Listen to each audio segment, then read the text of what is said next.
Hello, I'm Tom Terry. I'm the president of the board of Ocean Pines Association, and I was elected to the board in 2010.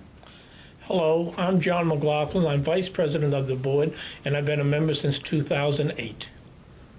I'm Pete Gomsack, and I was elected to the board in 2009. I'm the treasurer of the organization, and so I'm in my second year on the board. Hi, I'm Rick Handelman. I was appointed to the board by these gentlemen in 2010. Hi, I'm Les Purcell. I'm the secretary of the board, and I'm serving my 4th term as we speak. Hi, I'm Dave Stevens. I was re-elected for my 2nd term in 2010. And I'm Ray Unger. This is my 2nd term on the board in Ocean Pines. Public comment. Well, I want to wish you all a Merry Christmas and Happy New Year. And I think so. Barbara's doing a good job. Did you get his name and address? I want to make sure we capture that for the record. We know him, I think. For the record, sir, who are you and all? Pull up on stage, 12th floor guy. He's not used to speaking in public, so he doesn't. I'm not used to speaking in public. Anybody else? Okay, let's go over the agenda. Briefly for the agenda, I'd like to add just at the very end a very quick closed session with you gentlemen to discuss the furlough case. I just got information yesterday, and it's just real brief, just to give you an update on something. Okay. Any other changes? And then I would also like to, just before we start, after we approve the minutes, introduce 2 of our new directors. Okay. Please. Why don't we do that after Jim Bunting?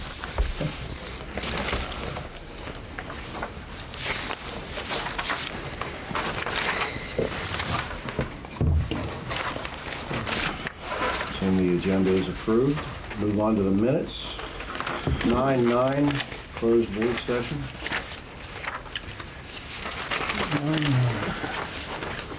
Oops.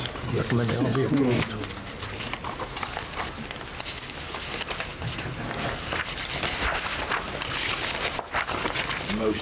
Motion to approve. Second. All in favor? Aye. Adopted. Okay. September 21st, closed session.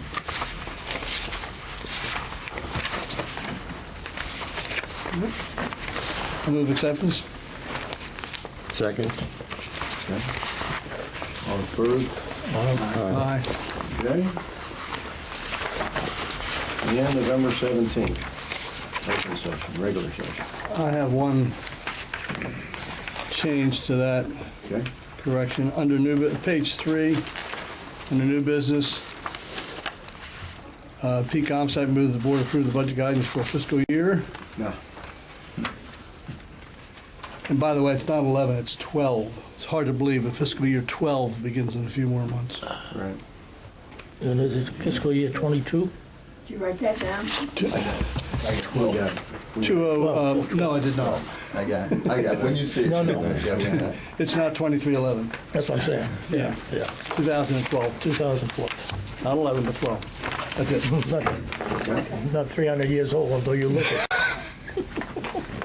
Thank you, John. You're welcome. He keeps pointing fingers at people now. You gave me a straight line. Any other changes? Was there a motion approved? I'll move approval. Okay. Second. I second it. Okay. John? Aye. Aye. Approved. Thank you.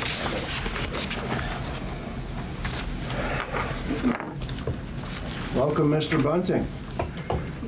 Good morning. Thank you. The floor is yours, sir. Would you like to step up here so the camera can get you? Unless you You might want to come around this way. Way back.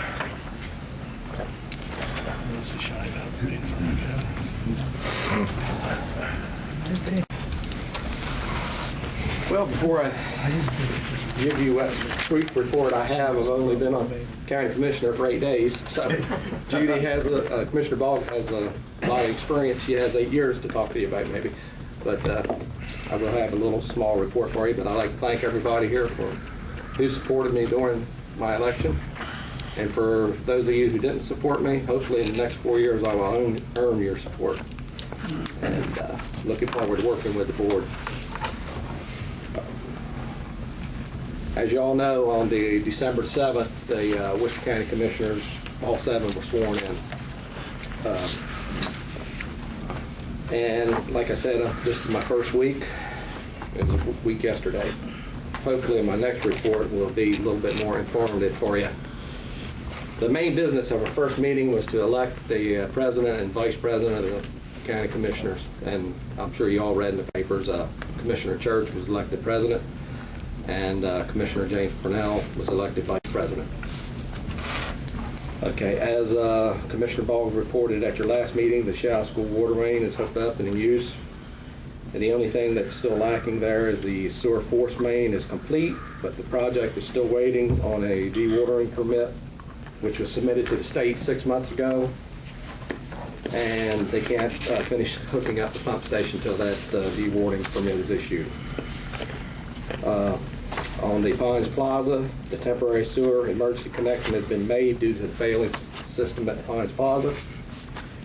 There's an initial 6-month contract with an option for the owner to extend another 6 months. And the county is hoping that near the end of this period, the plaza will be able to work out the funding for the cost of looking at the permanent connection. The county is also currently conducting an area sanitary survey of adjacent commercial areas. This survey is for all the businesses adjacent to the plaza,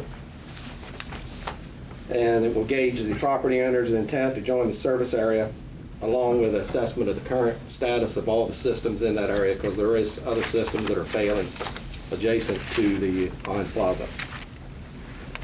The county will seek grant funds from the state and U.S. Department of Agriculture to aid in the hookup cost.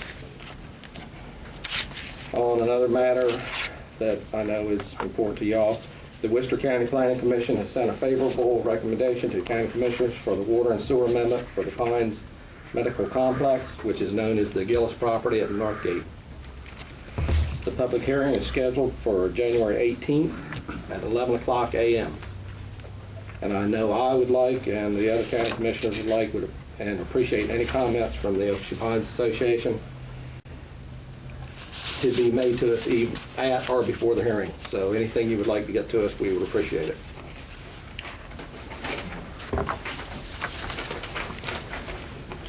I don't know if any of you are aware that there was recently a stormwater management project that was done over on Pinecone Way in section 15A. The existing pond had failed and was stagnant, and there were some complaints from the adjacent property owners. So the county upgraded that system. The upgrade was funded by using critical area fee in lieu funds that Worcester County had collected from Ocean Pines property owners building new homes in the critical areas. Worcester County worked closely with Ocean Pines Association on completing the earthwork at a discounted rate. Approximately 7 OPA staff members and 8 Worcester County DRP employees completed the installation of approximately 1,400 native species plants in this stormwater management area. When they were having a problem with installing the straw bed, the fire company came out and was very helpful. They sprayed it down. So the project went really well. It was a complete success. And Chris McCabe, the Natural Resources Administrator for Worcester County, wants to thank the Ocean Pines Association for all the help. And he's looking forward to working with OPA on other projects similar to this one. As far as future, as me being a new county commissioner, I want to begin working on a solution to the drainage problem in the areas encompassed by Section 3. It's a definite problem. And I've already been talking to Carrie Nelson about it. You have plans that you paid for and approved that might remedy the situation. I want to review those plans myself. I'm a licensed land surveyor in 2 states, and I'm licensed to do stormwater management. So I want to review the plans and see if there's any cheaper solution than what we've got, but use that as a basis. Basically, the solution is going to be a cooperative effort between Ocean Pines and Worcester County. And I can't do it by myself. I'm going to have to convince my fellow county commissioners to come up with funding that may be needed to do this project. I'm also tentatively looking at holding 2 town meetings.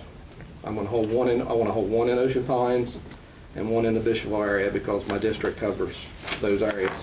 And tentatively in the month of March, and doing it on a quarterly basis. As your District 6 County Commissioner, I have appointments to different boards and commissions in the county. And we will find out either next Tuesday or January 4th what those appointments will be, especially for this district. And I will be looking for volunteers for those appointments, and I will need help filling them because you are more aware of people that may be qualified for those positions than I am on certain boards. There's over 90 boards in Worcester County. I never knew there were so many boards and commissions. Right now, there is one that is definitely open due to the person resigning, and it is my appointment. And I will leave with Ms. East the description of it, and if anybody's interested, please contact me. But it is on the Worcester County Recreational Advisory Board. And I will leave a copy of what description, what the duties are to be on that board. It is one of the few boards that if the funding is available, you get paid to be on. So I will leave with Phyllis a copy of the criteria for that position. Thank you. And also I'm going to leave some cards that have my personal cell phone number on it. Anybody wants to talk to me or call me, that's what it's for. And just, my door is open. Call me anytime. And thank you. Jim? Thank you. Jim, one question. Yes. What was that you're asking the Pines Association for input on again? On the public hearing for the Gillis property. Okay. And the date, January 18th. Yes. I gave you the date and time. 18th to the 11th? Yes. Yeah. Jim, you're uniquely qualified to maybe have an idea of a time frame of what the county is, their intentions are on the drainage problem coming across from River Run down the road into the river. Because until that's done, we're pretty much at a dead end here as far as what we can do. Do you have any idea in what year that might occur? Well, like I said, I can't do it by myself. It all depends on, it's going to cost. Yeah. And it's going to take a cooperative effort between Ocean Pines and Worcester County. I know in the past it's been said that it's an Ocean Pines problem, and then other people say it's a Worcester County problem. Ocean Pines is not a municipality, it's Worcester County, and it's a Worcester County problem. And I've got to convince my fellow commissioners to work with me on this, but I want to do the base work right now, and I'm going to start with the plans that Ocean Pines paid for and look those over, because I've been talking to certain county staff members, and we've looked at them briefly, and we figure the plan is a good plan, but there's some tweaks can be made to it, which will cost less money. And we're hoping through a cooperative effort of maybe labor being furnished by certain people and funds furnished by the county, we can work together and get something done, because it's terrible when those people have to can't even walk out their door and get to their car because of water. I'll call you, we'll get together. Okay. On the appointments, you're looking for volunteers, for the one is for recreation. Yes. As others come along, will you yes. pass on to Phyllis what they are? I certainly will. What is your time frame, by the way? Pardon? The time frame for the recreation position? I know. It's open right now because the person that was appointed by the previous commissioner has resigned. Okay. So this I'm looking now for somebody. So we could get that on our webpage and Also, now, my understanding is that the Gillis property is that they have the right to build 2 buildings or 3 buildings. Actually, under the code, they were, I hope I'm correct, they were allowed by code to build 4,000 or 5,000 square foot buildings. That's correct. Then Mr. Gillis went into the Board of Zoning Appeals and requested permission to group it, the 20,000 square feet into one building, which was granted by the Board of Zoning Appeals. He then came in front of the Planning Commission to request the sewer and water amendment for the property, which was granted. Or not granted, but was given a favorable recommendation. Now that recommendation gets forwarded on to the county commissioners who, and at a public hearing, they will decide whether to go ahead and allocate the requested sewer and water amendment. So you're not requesting anything more than he's already got, as far as? No. But that's a totally, right now, the plans are approved as, I believe, a write-in and write-out only. Right. I know there's, and I haven't had any conversations with the board yet about, and I'm open to conversations about the proposal for the road from Ocean Parkway. But no, he has not submitted any plans, because they will have, whatever he submits will go back to the TRC, then to the Planning Commission. And then it will probably take more EDUs. And I think he's requesting 12 EDUs right now. Project is currently proposing 7 or 8 to be needed. And whatever, when the information is submitted, that's all he will get, will be whatever it takes for that 20,000 square foot building. I mean, 12 is the number that's on the application, but if it's determined he only needs 8 or 7, that's all he will get at this time. So it does not make it so that he can do anything else by this hearing coming up. So this meeting coming up is really about this water and sewage? Yes. Nothing else? Nothing else. Okay. But we still welcome input. We want to hear Ocean Pines' comments.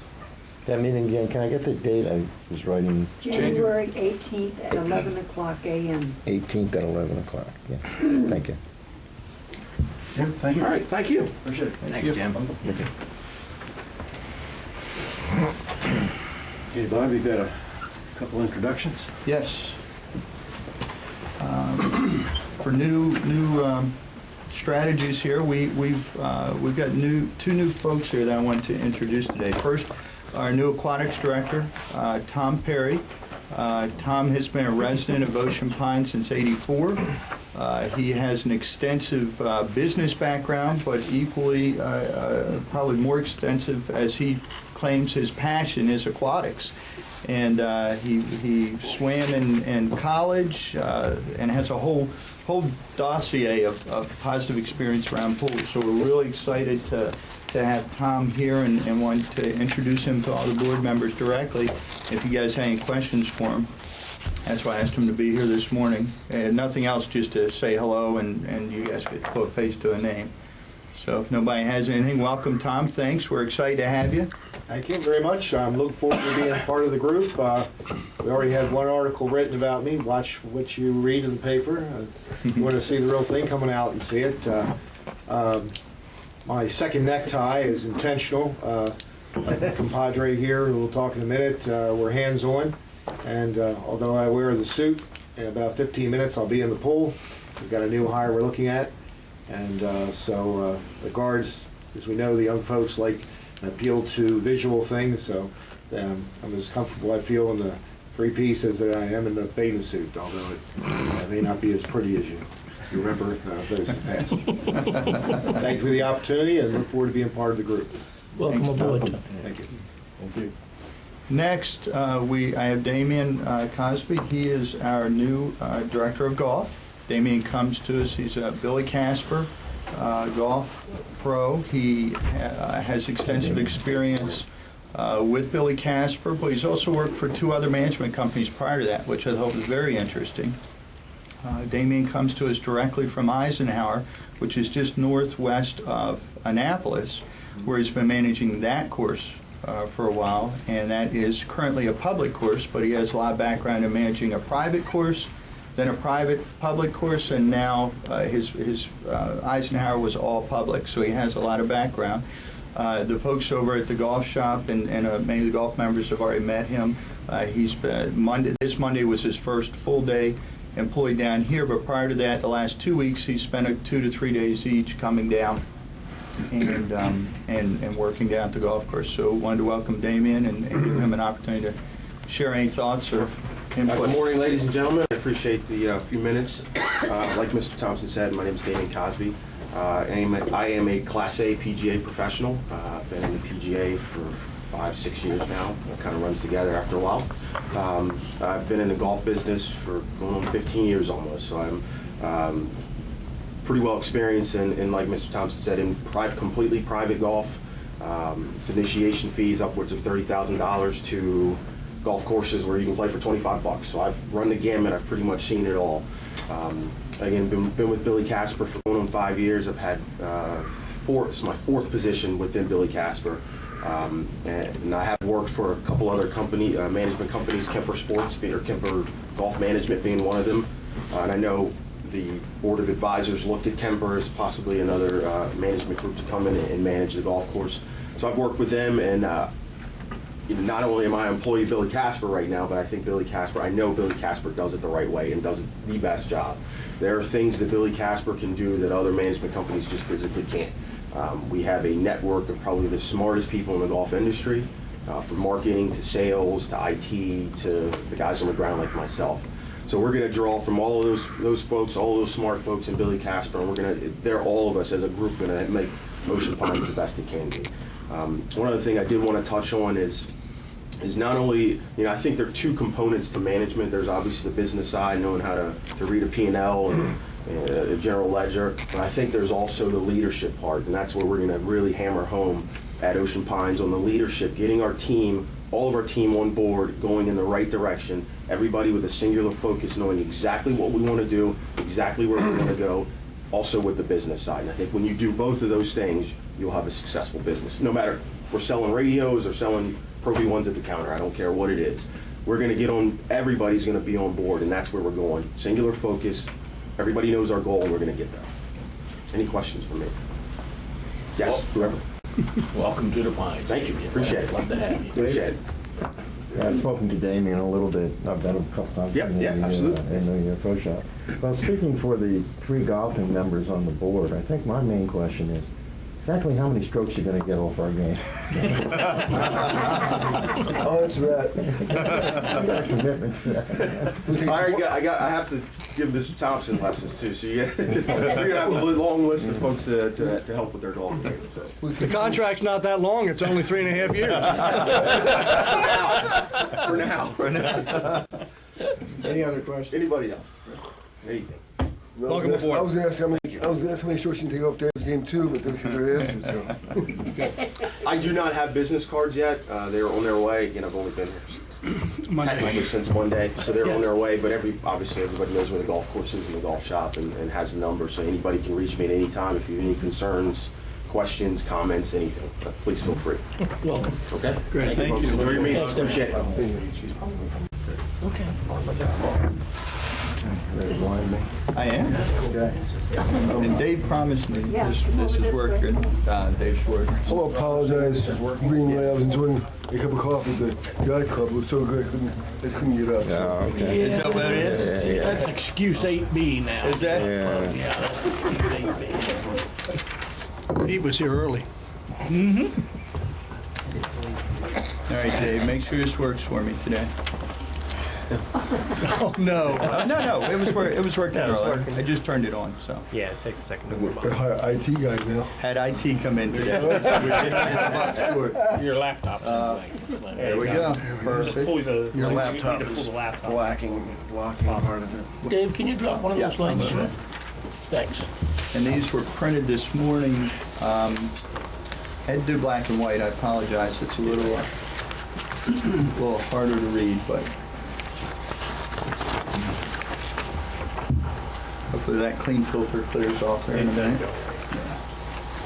All right, as I run through monthly manager's report with you, and start with the what's new. Obviously, we're going to cover some of those items this morning, but the two biggies were the two new directors, which we've already introduced with them, which I'm very excited about. Financial summary, we're going to go legal, foreclosures, task force, budget, and just a reminder, I don't really have a slide for it, but the MediaCom meeting tonight for everybody. That's at the Country Club for those who may, have either forgotten or just misplaced it. So Mention the time. tonight at 6 at the Country Club. Okay. All right, what's new? Director of Aquatics, we already spoke. He was in. Very, very excited to have him. The really interesting part about Tom Perry, in addition to him being here as a long-term resident, was that great business and aquatics combination. I think it's really going to help us. We've already started through the budget process, really drilling down to try to identify some strategies to improve the economics at not only the covered pool, just overall strategies for our aquatics program holistically. So I'm very, very excited about that. Damien, just a quick story for you with the Director of Golf. For those that have not heard the story, they've already had a financial impact from a standpoint of, and again, this is what happens when you have a management company with the experience come in. Damien was the first 2 days he was here, he identified, looking at the pro shop, we'd already had the sale of goods that the transition team stepped in and said we need to do. But the other thing is we had hundreds of pairs of shoes that were in stock, which is, they weren't doing us any good. He called his rep at Nike, and they took a large portion of that stock back. End result to us was a $3,000 improvement to the bottom line. It's those little things that are going to add up over time and running it like a business. So I was very excited. So again, another business perspective. So now we have two of our mainline programs, i.e. aquatics and golf, that have a real business sense being focused on them. And I think that's going to help us, over the next few months and certainly next few years. The cafe, and I know I've talked to each of you individually. I appreciate all the input. So far, it's going extremely well. We've had a lot of positive feedback. We have many different groups calling that want to meet there. To include, the forum folks have met there. The chambers of commerce want to have business after hours there. It's just being received very, very well. So I want to thank everybody for their input. Keep it coming, and we're going to keep swinging away there. Extended hours. We've extended hours currently in two of our areas. The admin, we were around 4:30, we were shutting down out front. We're open till at least 5 now. That'll extend even another hour in the springtime. And it's just allow folks to come in that want to do business, want to buy a membership, want to pay an assessment, whatever. We're here to answer the questions. In the rec and parks, we've actually dramatically extended those hours. We're now open 7 days a week, and we're open pretty much 8 a.m. till 10 p.m. The goal there is to create some additional opportunity for us. I mean, when we're closing at 4:30 and handing the key out for folks that want to use the facility, just not the right strategy from either a risk assessment and or from just use of the facility. So the only way we're going to, i.e. generate the type of activities we think we need to, we have to be, have the facility available. So we've extended those hours, and we're changing our programming there. So we're real excited about that. One clarification, Bob. Yes. Staffing-wise, we haven't had to add any staff? Or we've added some? Well, what we did was we had one part-time employee that's been with us has been working 30 to 35 hours. We changed her over to full-time. Okay. And we had the position available already budgeted. So just made her full-time, and we're running with what we have. So we're trying not to plus up staffing, especially this time of year. But with the extended hours, that seemed like the right answer for us. Yes, sir. This has been suggested in the past several times. Does this mean that for instance, the yacht club pool will be able to stay open later in the summertime? Different, yeah, and that's a different, yeah, we're looking at extended hours everywhere. One of the things when we're doing the budgets for the aquatics, talking with Tom Perry, we looked at the yacht club hours are from 8 a.m. till 7 p.m. right now. it's our intent, and again, we haven't finalized it on the budget, but our intent to stay open until at least 9 p.m. at the Yacht Club pool. And we're looking at extending hours on the covered pool, but we don't want to do that until January. Want to give time more than a couple weeks into it to make sure we have enough strategies to fill the, just extending hours. If we don't have a strategy in place of what we're going to use it for, we have to be careful about that. So it's our intent to open that pool early in the morning and stay up until 10 p.m. Yes? I was here last night and went over to the community building and actually directed, and we had a very pleasant young lady was there, helped me out. It's very nice that people are there. A person is in the building. It's really imperative. Yeah, we're excited about it, and you know what? Someone's there to help you. In addition to that, from a liability standpoint, we now have someone on staff that's in the facility as it's open, as we should. Yes. Bob, you don't have it up there, but I'd like to comment favorably on one other thing, and that's someone answering the phone instead of getting the recorded message and prompting you. And I think that's another indication of reaching out and trying customer service and being friendly. And it's quite a pleasant change to have somebody, a real person on the other end of the line, asking if they can help you. So thank you for that. I appreciate it. Yeah, no, absolutely. But again, and I know I've talked with several of you individually, we're really trying not only to say we're open for business, but appreciate the fact, it's a tough time for a lot of people out there. We need to understand and appreciate where we are, what we have available to us, and it's sort of a cultural change we're trying to do and bring that approach to the whole association. So thanks for the That's exactly what it is. It's trying to change the culture. It is. You're doing a good job. So. Thank you.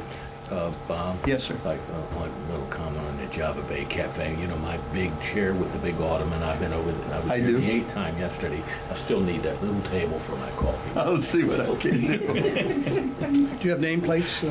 No nameplates. Well, if you donate money, we'll get you one. Yeah, that's right. Donate enough. That's right. Okay. Leaf removal. Interesting statistic I keep bringing out because it seems to be working very well. We've moved over 90 ton of leaves. 90 ton. It's just unbelievable to me. The program seems to be working. I want to remind everybody, next week is the last week. Our program, as it is now, starts to come to a close next week. I.e., the truck will be returning next week, the one that we've leased, the trash truck that we've been using, and the yard over behind fire station on the south end will no longer start taking bags of leaves. So if you haven't already taken advantage of it, get them bagged, get them done this weekend. Now, after that, doesn't mean you still don't have some options, because certainly the leaf vac is going to be going around to make sure the ditches stay clear. And you can still put 4 bags in addition to your regular trash at each trash pickup. I mean, that's part of our contract. So we're not losing that, but we've moved just tons and tons and tons, literally tons of leaves, and seems to have been a good, just a different process, and it seems to have worked. Are you, as you're picking up the bags, you're still maintaining the leaf vac and cleaning out the ditches? Yes. And that's going on at the same pace as it has been previously? Yes. Yeah, and it's a good question. Here's what's interesting about that is we've been able to take better advantage of it, because with the leaf vac, and it's towed behind the truck, it actually vacuums up along the roadway and dumps it into the cube. Okay, well, that cube fills up pretty quick, and it slows the process, and the man hours just shoot through the roof, because as soon as it's full, they have to stop their operation, drive back, empty the cube, come back, pick up where they were. And just with folks following the rules, we've been able to vacuum up a lot more leaves a lot quicker, because it's not getting as full, because people are not putting all of their yard debris and raking all their leaves from the yard up there, just the ditch as it's supposed to be. So it's a great question, and that program's still working, and we will continue doing that until if and when we have any snow or something that prevents us from doing it. All right, financials. I'll run over these real quick. Revenues, expenses, actuals, and budgeted. Public Works. Public, and that's safety. I had someone already ask me that. I had to put safe because it moves into the next column. So, I want to mess up my columns. Rec and Parks, still doing well, budget-wise. Aquatics still in the plus. Now, I want to caution everybody, as you all know, aquatics does well, certainly much more powerful during the season, i.e. when the warm months, now that we're down to one pool, and the cost of operation, to heat that pool area will go up. We'll start to eat into a little bit of the positive variance there, okay, moving forward. Golf numbers are looking good, but again, seasonally wise, we're backing into the time of year when we just don't have a lot of folks golfing for obvious reasons. 27 degrees, a little hard to swing the club. Country club, beach club, and yacht club. Those are total numbers so far. So we're $145,000 to the positive variance versus our budgeted numbers year to date, which is a positive. I mean, that's good. Now, again, we're coming into the lean months in some of these areas, so need to be prepared. We're going to start chewing into that, but that's as of the end of November. Well, Bob, those lean months have been budgeted to be lean. Yes. Oh, absolutely. So, you're addressing the variance. So yes. Although we're going to be going down against the budget, that doesn't necessarily mean any variance in the budget because we've budgeted to reflect those seasonal conditions. So, that's correct. So we can maintain that 145 maybe. That's partly true. Do our best. Anyway, seasonality is embedded in the budget. That's the point there. Yeah. Okay. Just hold on a second, let's see if there's any questions on this one. Yeah. Right. I can't really read the red numbers. We don't have, did Art's thing come out? Maybe I just didn't pick it up yet. He was finishing it last night. I haven't He's not seen in it. here right. Yeah, he was finishing late last night. As you all know, we're in the budget process. Today's the 15th. Yeah, we're a little early on our board meeting this month, and we have the budget. So the combination to get all our numbers in, it was a... We're a week earlier because of the Thanksgiving holiday. Not Thanksgiving, Christmas holiday. Christmas. Was Thanksgiving coming up? No. So we're still pulling numbers yesterday. But we're a week early. Bob, Yes, sir. can you next time change the color to red? Very difficult. No. Each time I changed the slide colors, so that one's probably not as. Oh, we can't do that. Red means. I know red means a variance. Yeah, I always leave red. No, but I can do the background to give it a little easier. Yeah. Contrast. I can't read it. Yeah. Sure. Any other question? Well, I'm just not that fast. I have to see the numbers before I can ask a question. I can't. Here you are. I have I one can't. No, I can't pick them up. I mean, I have one printed in color, Dave, but the color, you can look and see if you can see these here. That helps. That was my copy. And by the way, that's a trend. I mean, as we've reported these financial red is statements. red. Yeah. Yeah. I know. I understand. It's a trend, but I just, unless you know where the numbers came from, and why. I mean, for example, our budgeting last year was predicated upon certain things happening that never did transpire or didn't happen, such as the yacht club being closed, for an example. And so when you get more revenue in and it's not closed, the numbers will change. But I think unless we look at the numbers and the other thing is about the seasonality too. It's never been true in the past that seasonality alone was budgeted adequately to cover the losses. So, so I guess the questions are, where does this surplus come from? Is it because we over budgeted or under budgeted, depending upon how you look at it at the beginning of the year? And now we're seeing the results of that. Right. It's very difficult to know where we actually stand, I guess is my point. At least I can't. But there again, we get the more detailed numbers from Art, and those are the ones we'll have to look at. Yeah. We also have to give time to the new administration, to Bob, And give them more than, what's this, 4 months? Of your, 4 months of July? I'm sorry, 6 months. Since May 1st is when budgets starts. Is May 1st? Yes. May 1st, yes. So, Well, this isn't about Bob's performance. I mean, this is, the questions are about where we actually stand with respect to the budget and where we expect to stand at the end of the year. I mean, those are that's what the questions are about, Rick. It has nothing to do whether it was Bob or, Joe Smith or whoever that was in that position. That's what we need to know. You'll get the more detailed, you should have that by the end of the week, with matching these to include the forecasted through the end of the budget, April 30th. to me, it does. Yeah, you will have those. You guys will have those in great. You'd have had them in this. Normally we have them in your board packet. Again, just the week, by the time getting all our numbers, the 10th through the 15th of the month is when all the numbers for the previous month are coming in.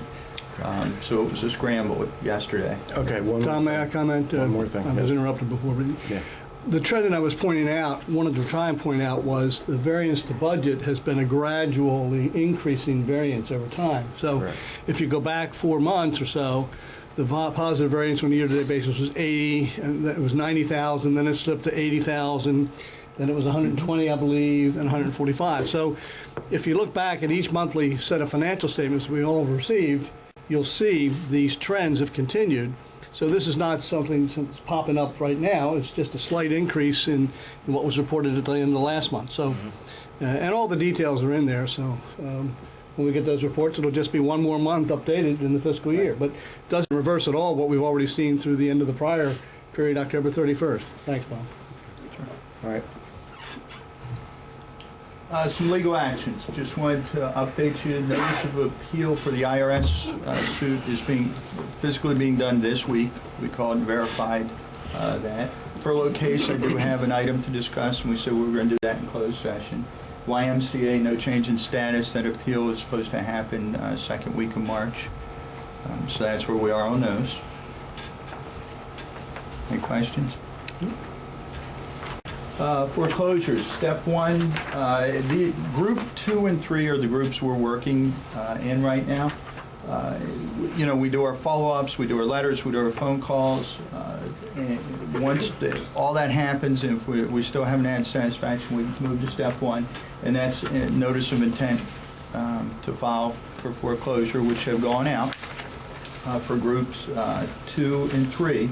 We're now in step 2 for foreclosure cases being filed with the court. So as you see, we have 8 folks from group 2 and 5 folks from group 3 that haven't complied to anything. So our next step is step 2, which is to actually file. Yes. And Bob, those groups you're referring to are groups of 10. That was Yes. the way the program that we started was to build them in groups of 10, high dollars to lower dollars. So 8 out of 10, 5 out of 10, right? Yes, absolutely. Anybody want to know what happened to group 1? Sure. What happened to group 1? Group 1 was either they paid in full in one case, or partially payments or payment plans, and then there were several bankruptcies or foreclosures by other institutions. So there was no opportunity for us to take action with any of those group 1 10 items. They've either paid or circumstances were such that we were precluded from proceeding further. So on to group 2 and group 3. Yeah, well, the process appears But to a be- fair amount was collected in that group 1. A couple of meetings I've sat in on with the team, it's the process is clearly working very well, very fair, and moving forward. So, good. And the All right. intention is to collect money, not necessarily own real estate. Correct. Yes. Yacht Club. I had some questions last month, and then certainly at the agenda meeting about what's been happening, in particular with the implementation team, what we've done at the Yacht Club. So I've got some documentation here. I just wanted to run through it so everyone was up to speed on where we were. I'm going to give you a little more detail than you've had in the past, just so everybody understands. October, we had a structural inspection, and some folks said they did not receive this, so I'm just passing it out. I made copies to make sure everybody had it again. This was the actual structural investigation that was completed by Sule and Associates. This was what was provided to us in October. Can this be given to the press? This is, you know what? I actually, yeah, this is more something for you guys to look at right now. And if we decide we want to, I mean, I'll certainly go in your direction to say do that. Make copies for you guys. We're seeing it for the first time. Well, yeah, it's been available, but some folks had not seen it, so I want to make sure I print them. I'm seeing it, yeah. This is the first time it's been handed to me. But it's been mentioned, and it's available. Handing out at public meetings. No, understood, but I mean, I'm giving them out for you guys to look at. I'd rather you guys have a shot at looking. I'm going to go through the steps. You guys can look at it, ask me any questions. If we decide we want to put a packet together, I can certainly make it available for anybody to see. I mean, these are but I want you guys to see it first. I think that's for those who have not had the opportunity to do so. That was the initial report.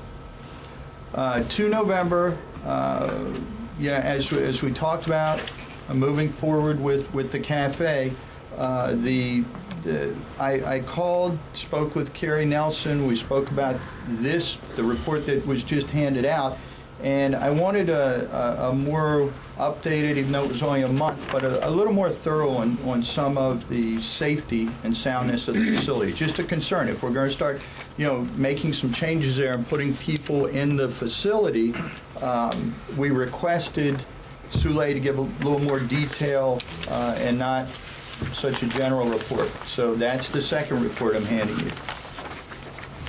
Okay, 2 areas that were of a, high importance for me was one piling, which we knew it was identified in previous report that needed to have some work done, which we knew we had to take care of.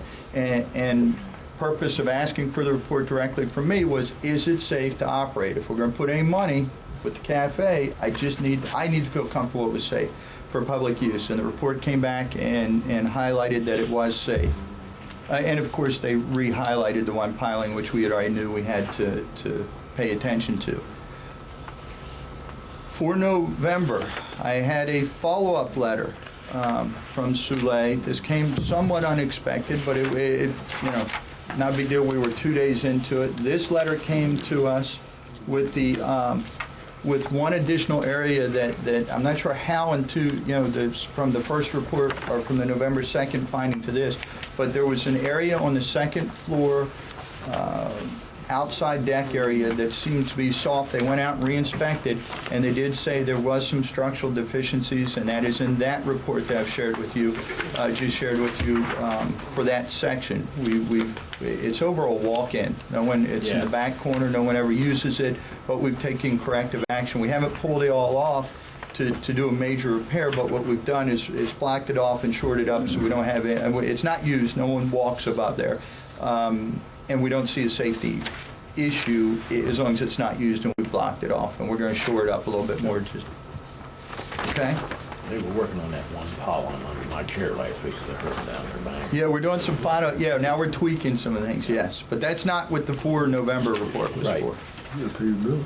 5 November, and I was asked about the implementation team and we talked about it 2 months ago, but I did want to bring it, so everybody understood where we were. We have our 10-year task force that was explained.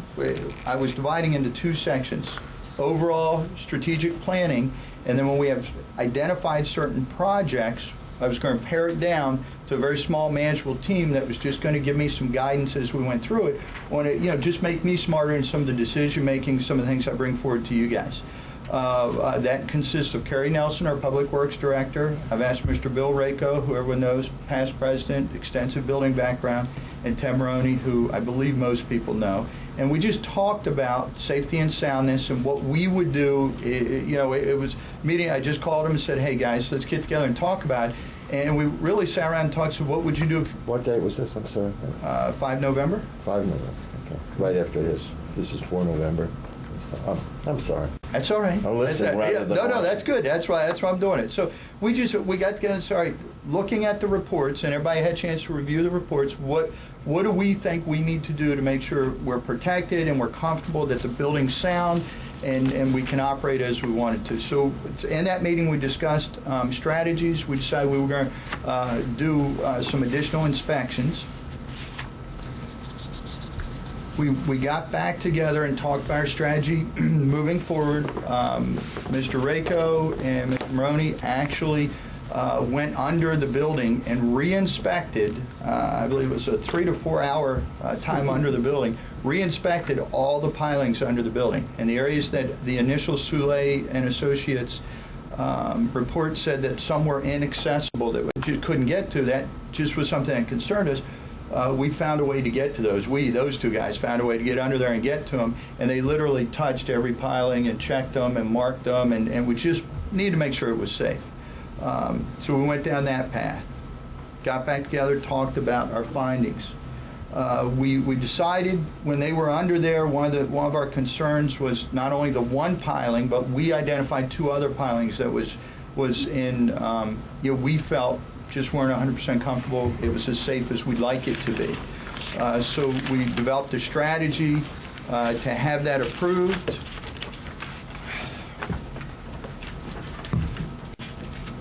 This is a copy of the approved strategy. Basically, we sistered up the piling in it, and you can see we had a stamp of approval that this was something that we felt would be a safe way to repair the pilings. This is a approved piling repair plan. So you had a state engineer come in, or who? Soule and Associates Oh, that's Soule. designed a plan for us. Okay, this is Soule. Yeah, we didn't. Okay, I see it. Not that Okay. our folks couldn't do it, but then we said, look, let's take a look, let's come up with a strategy and have it approved, and then you'll see the stamp, State of Maryland Professional Engineer stamp. So we had an engineer design a fix for us. They've used this similar type one on.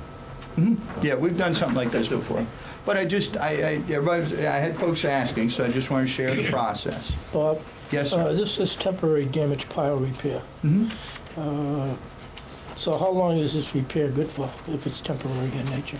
The temporary nature that we're looking at is to give us a 3-year expectancy. Now, again, this is only the 3 that had the most damage. So this was the strategy we're using. It's good for about 3 years. Yes. Yeah, this is certainly not a permanent repair. Yeah, okay. And the engineer said, yeah, this takes care of it for us. For 3 years. Let's make sure we're 3 clear years. here. This is, This is not permanent, but I just make sure. I don't recall that at any point in time, the 10-year planning task force was overly concerned that it was going to fall down in the next 3 years.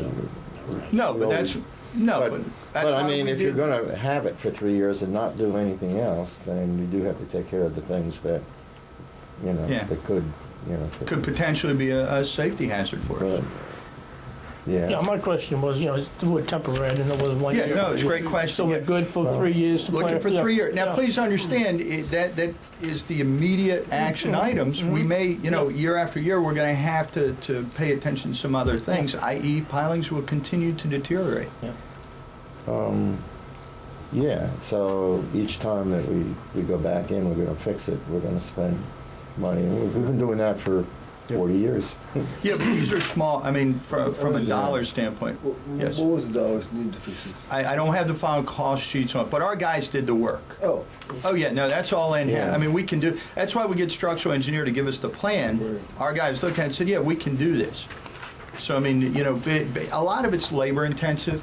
Just so you know, in addition to this, basically the easiest way to explain it, they had to crawl under the building, take a shovel, dig down deep enough to this, around the piling that was in jeopardy, or actually the 3 in this case, get deep enough where they had a solid post. These pilings are driven 30 to 35 feet into the ground. The 12, to 24 inches is typically where the deterioration, that and up, because of the exposure, the moisture. Once you start getting below that with the creosote, it just doesn't, it's all sealed up, so you don't have the same type of deterioration. So what they did by hand was dig out around the posts till they found solid where there was no damage or no perceived damage. They got down far enough, and then what they do is they put, I want to tell you they were 4x12s. I saw them carry, 4x12s. Very thick, pieces of wood. So once they did it, they climbed back out. They knew how much they needed. They cut it, dragged it back under, and basically sistered up, and then lag bolted per the plan at the bottom and the top. So now this is now taking the weight of where the pole was weakened. Good. Okay? So it's more labor intensive. Good. All right. In addition to that, where we were doing some work with the cafe, we talked about and having just an inspection, electrical inspection, because we talked about the infrastructure, because we're putting in more outlets, just to have that. We had the inspection completed. Here's a copy of the electrical inspection report. There's also another report that attaches to it with the actual like the application with all the pieces filled out. I couldn't get that print. It was in a PDF. I couldn't get it printed out. But this basically tells us everything is working properly. Licensed inspector. So we used someone that was licensed, MDIA inspector. Again, we're just making sure we're doing it right. I mean, I don't want to put anybody ever in a safety issue. What does that last paragraph mean? What, intense inspections? Yeah. That would mean they'd have to open the walls up to check the electrical. Okay. Yeah. So what they've done is a visual. The panel, obviously, they can see all the wiring come in, which was my biggest concern. It's just 40-year-old, want to check it. But they didn't open walls up to check, Okay. To go that intense with the inspection. Is that something we have planned for the future, or? Not at this point. Okay. Yeah, that's, they felt it was safe. I mean, we've had folks look at it. Certainly the 10-year task force did some reviews, and everyone felt it was safe. But again, guys, maybe I overkilled it with the safety part of it. I just needed to know before I said, hey, you guys, I want people coming into the building with the new cafe. For me, it was important to know that. So all this, we figured out. Piling repairs were worked on. We're still doing some minor tweaks, but the primary ones have been taken care of. HVAC, which was not part of this. If you all remember, the second floor had the HVAC, the big handler that was just rattled. I mean, it was noisy as it could be. We were able to fix that. That was, they were. Butch actually put that together, took it apart, big unit for those that haven't been upstairs, and the bearings were shot. Right. So they tore it apart, rebuilt it, had done the same thing. We have two of those units in that building. The one on the opposite side of the building we had done 5 years ago, and it's still been operational. So this has bought us some time. We feel we'll probably get a 3 to 5 year out of it, depending on use and everything else. But again, these were minor economical repairs, just to keep us rolling till we make a decision on what we're going to do with the facility. Hopefully, make some money, and then we can have some good decisions to make. And then, lastly, I did. We had a. And I apologize if I don't have it right here in front of me. I don't have it, so I have it on my desk. I'll make sure I bring it, or I give you guys a copy. We did the final report from the implementation team, Kerry Nelson, Bill Rayco, Ted Maroney. We did our final wrap-up, and they gave a report on the property itself. We understood, we checked off to make sure we covered the pilings, the HVAC, the electrical, the primary things we were concerned about. And we all came to the conclusion, with all the information we had, the building is safe to operate, structurally sound, but we were going to do an annual inspection of the pilings, crawl underneath and just take a look. And we've got a map with all the pilings, and we've identified where the weaknesses are, so we know what to do. And we're going to start to monitor on an annual basis, the pilings themselves. Was the last one there, was that done by Soleil? Because I noticed you got an R next to it. No, and that was our internal report. No, that's not Soleil, because they've already done 2 reports for us. I'm just curious what No, the the R R was for me report, to make sure I hand you a report, and it's sitting on my desk. You guys will get it when we leave here. But that's our internal, the implementation team. We did our final report and just talked about each of the items we looked at, I've given you guys the overview, and that just gives a little more detail. I'll make sure you guys have that. Thank you. Yeah, if I may ask, Sure. I mean, a lot of these things are dated, well, back to October. And if as these things are generated, we could get them, we'd be better prepared perhaps to ask questions when we get the summary briefing. Everybody's been told. I would like to see them personally, any reports that relate to the yacht club, to its safety or whatever. Just to, Why don't you and Dave work out what he needs, and in no sense giving all. if you all don't want one, then good. I've been telling you guys what we're doing. The reports come in. I have a file. I keep them in. Again, they're always available. Let's understand something. When we have a committee that has been established as a working committee, as an advisory group like this to do their work, and they're going through this kind of work and this level of effort, this is exactly the approach that ought to be taken. Is they get the reports, they do the work, you guys finish your report, and then you give us a combined package of what has been found when the work is finished. We don't need to see every single document that every working committee gets in their hands as they're getting them, okay? And now, that's just the way it is. This has worked. It's obvious that it worked. The facility is safe. It's been checked. That's exactly the way we ought to be functioning. And I didn't give you a report each month, just from the time of the essence. It's not a report each month. It's simply, if you have a physical report from our engineering contractor, distribute it to the board. Excuse me, I've already made the decision of how these things are going to work. That's not your decision. Well, it is mine. It is not your decision. Yes, it is. I mean, a board member has a right to understand if we've sent out a engineering contractor, we've paid them money to do a job. We have a right to read the report that was based on that job. When has that ever not? Yes, I have it now. I have it, Good. When that committee finishes their work is when you'll get it. The committee, first of all, what committee? It's a two-person implementation committee that you assign. Fine, they've done a good job. Yes. All I'm asking is, you have a report here that says, the second floor deck in the northwest corner of the building, directly above a freezer unit, is deflecting under the load of a person walking on it.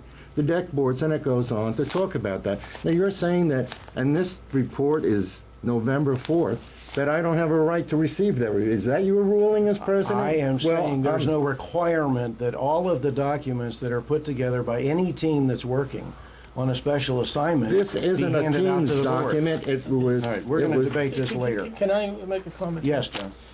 The challenge I've heard over the past about boards have been that we tend to micromanage. Exactly.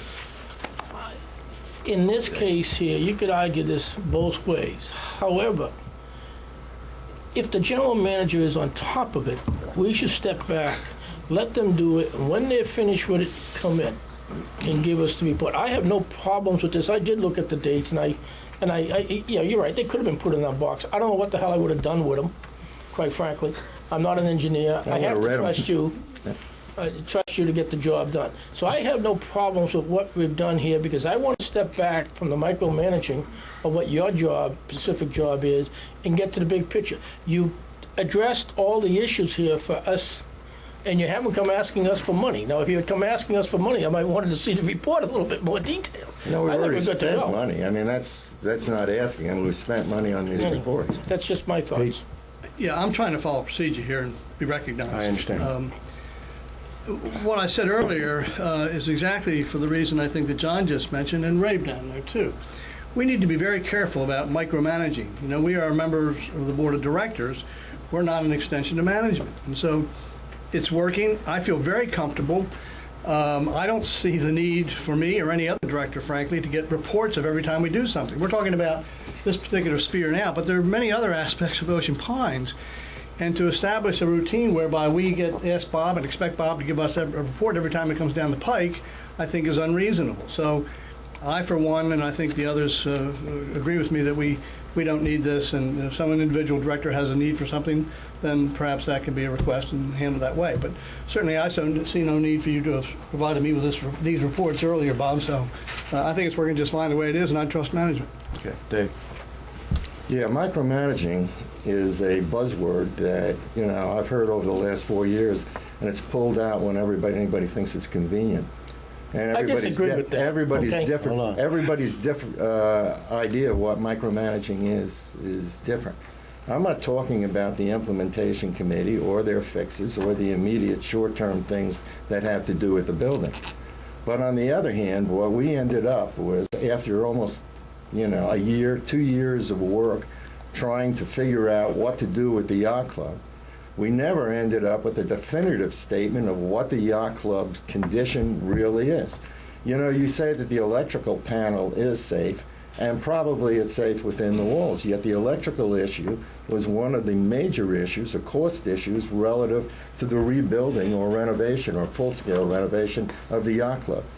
You know, we talk about deflecting decks down here, yet the deflecting decks are in fact one of the major cost issues. And yet, on the other hand, what we have, if you go back, these are just more reports that say that those decks need to be replaced, and that eventually, whether they are immediately or not, they're going to be a safety hazard. You know what? I don't know, but I want to find out, and I want every bit of information that I can get about that, because they're not micromanaging to talk about the decisions of what we're going to do about the yacht club. That's not micromanaging at all. Talking about what that long-term plan is going to be. And we've got very little information since back in August about what's been going on with that. So when there are reports like that, yes, I would very much like to see them, and I'm entitled to see them. I'm a board of director. I was elected by the people here, so I have every right, and I don't think anybody on this board has a right to decide that I can't see this information. Rick? Micromanaging is a buzzword, but it means something. It means that we need to rely on a person who is the manager. We need not to tell him what to do. I don't think Dave's telling him what to do at all. I think that a report can be, if Bob would do a weekly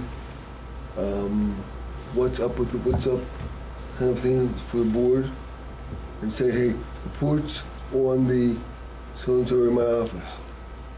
I mean, just something to update us about the committee's meeting for this. Just quick email to all of us about what's going on. I think they'd be happy, because you know they're there. They wouldn't have to go find them or find out about them 2 months later. Would that be equitable, Dave? Yeah. You're quite correct in that I have not instructed the general manager or suggested to the general manager that he do anything at all. All I'm asking for is information in a timely manner. Right, if I could just jump in, just full circle on this. I have mentioned these reports were available. I've mentioned them at the board meetings. Yes, I'm letting you guys know when they're coming in. I'm just not burning the reams of paper to copy them. Right. You guys are always welcome to come ask me anything, and that's why I try to bring it up in the manager's report to let you guys know, or at least when we're together at the board meeting. And if you do have additional questions, my office is open. I mean, many of you guys take advantage of it. Come see me. I'll share anything with you. I've mentioned these reports at past board meetings. Okay. I'm not copying them all.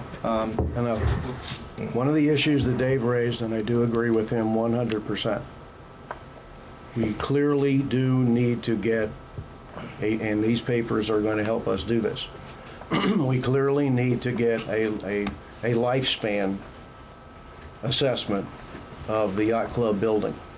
What are we looking at? Are we looking at 3 years? 3 years. 3 years. Okay. Then we clearly, as a board, it's, begin the process and re-energize that process to determine what the next steps are and what directions we ought to be taking. In complete agreement with that. As far as reports, they're available to people. They've been mentioned. You can come get them. Fine, move on. Okay. Budget. We talked about budgets in accordance with Resolution FO2. Here, I was asked for time frames.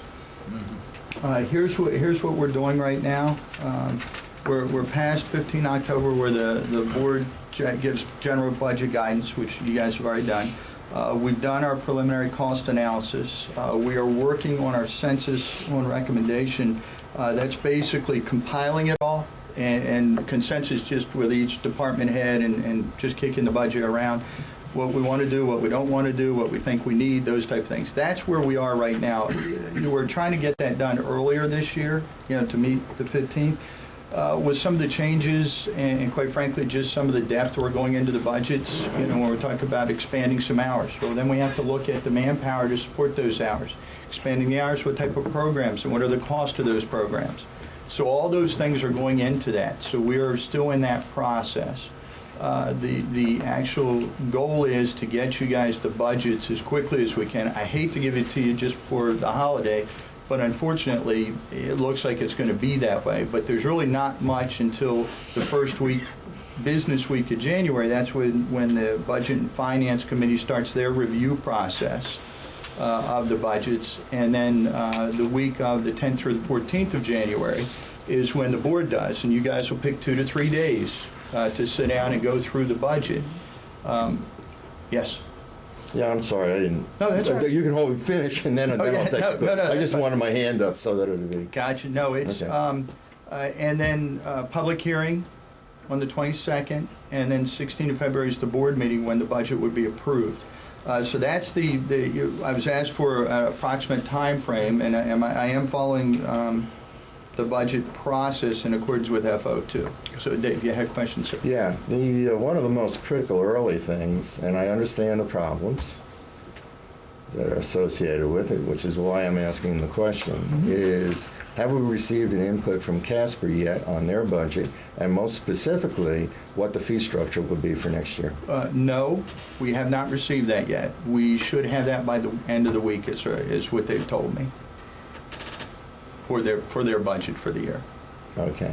Yeah, I mean, I understand with them coming in 1 November that, Yeah, and I got to tell you, I think we could have But, on the other hand, on a normal budget year without that happening, that would be, the lead item. I mean, that's, one of the more critical things to pin down in order to get a jump start for the next year. Yeah, and I'll tell you where a little delay came in on that was Damien coming in, and he's really putting a critical eye to the budget. They had a preliminary one sort of put together. They hadn't shared it with me, but when the transition team manager was in, and then they start bringing their teams in, they start building it. Damien actually, some of the questions that he had, some of the questions that he's had of me and the folks here on the ground and talking about it has delayed it just a little bit, but rightly so. I mean, some of the questions he's asked, I've been very, one example that came up, just so everybody understands what I'm talking about, one example was they're budgeting to have more outside golf groups come into play, like Ravens, Roost, those type, where package, or not package, but a group come in. Group functions. Group functions, and when you start to look at that, and then you look at the budget, they had X amount of income derived from the new driving range. And his question came in, well, wait a minute, when folks come in for that type of group activity, typically they get a bucket or whatever it is of balls as part of the package. Well, so we're double counting the income opportunity there. And he said, whoa, I can't count that as range, income to the range if we give it in a package. Just those type of details is what he's looking at, and that's where part of the delay. Now, that I do believe, to answer you a little more specifically on the pricing, at least for the package play to the hotels, PAMs, and the golf, they finalized that this week, which they're putting into the budget. Now, I haven't seen them yet, but that was part of what Damien's been working on. Yeah, Dave, when he mentions the rates, and I think we have decoupled in the last couple of years the rates that you just mentioned for the package play, because in order to be competitive and be timely with that, the board actually has the last couple of years approved those rates in December outside the normal budget process. So in terms of rates, that's the important thing, to be able to be out in the marketplace with what we're going to charge for package play rates and so forth. And then the rest of it follows normally. So rates mean different things, and in this particular instance, we're talking about, and they're working on it this week, finalized this week, and that's the rates for the package play outside groups. Otherwise, member rates and so forth, cart fees, that sort of thing, is part of the normal budget process. And that may be done this week as well. Yeah. Ooh. They're building, I thought I was going to say, okay, you just Yeah. covered what I wanted. no, except- but that may be, I mean, they're putting something together for us to review. I mean, Yeah, they've got- okay, Just but like Pete- all the other. Pete Go ahead. made a good point. I mean, he said we did it outside of the budget process, but we also did member rates and so forth outside of the budget process too. In other words, we got a heads up, here's the fee structure that we're going to have for next year. Didn't have every detail, but basically, A, the fee is going to remain the same, blah, blah, blah. Okay, They're working and we on that. looked at that, and the board reviewed those independent of the actual budget process itself. So once you said, hey, that's generally okay, then you can go carry that into the budget process Well, and work it No, out. understand. I can tell you, it will probably, not probably, it's my intent to have that as part of the budget process, as with every department. I mean, it's one of the lines of business, so they're trying to get those fees together. Again, you guys have final review and approval, obvious reasons, but it's not going to be a separate issue. It's one line of business with our entire budget, and it's my goal to have that all-inclusive for you folks to look at. Well, in fact, in the past, we have decoupled them, and it's not essential to do that. But the earlier you get a heads up on what the fee structure, that is the fee to the members, the fee to the residents is going to be, and the more you feel warm and comfortable about that, the easier the budget process itself will go. As soon as you have that information, as soon as you get that, I would like that to be distributed to the board members as soon as Do you want the aquatics? No, and the other- we're just talking. I'm asking, you're asking for a Tom. piece, and I have a Yeah. piece for each of these areas. Yeah. Why would you want one and not the Right. others? Tom, I don't think that's a good idea. Because I think pulling one thing out of the budget and saying, now, take a look at this, I think is the wrong way to go. It's part of a comprehensive budget review. I would not decouple that. Again, Tom, he mentions aquatics. Those who are interested in aquatics and not golf might want to say, why do that? What's the point? To get feedback on an isolated part of the budget? Let's see how it all fits in. We're talking about having it all in our hands here, coming up, in another week, right? Yeah. So why would we want to extract from that a single piece of information without the relevance of the entire budget? Because it impacts them. One at a time, I'm please. sorry. Yeah. Last you had your hand. Possibly repeating something, but the only part of that is critical to be decoupled from the budget, because the budget is so slow, is the outside package play, because we are competing Right. with people who are booking That's those gotta be things done. right now. Precisely so. The rest of that stuff, I agree, it doesn't need to be there. Okay. Okay, Good discussion. Move on. good. So what's the final answer for you guys? Well, Oh, Just One more thing. Because this is so critical to get ourselves to the marketplace in golf, is there any possibility of moving up the whole budget process next year? There's always a problem around this time of year. There's a problem around end of December. Happens every year. The first thing Bob says, I'm sorry, but it's the time of year and we all have problems here. So is it possible to move everything up?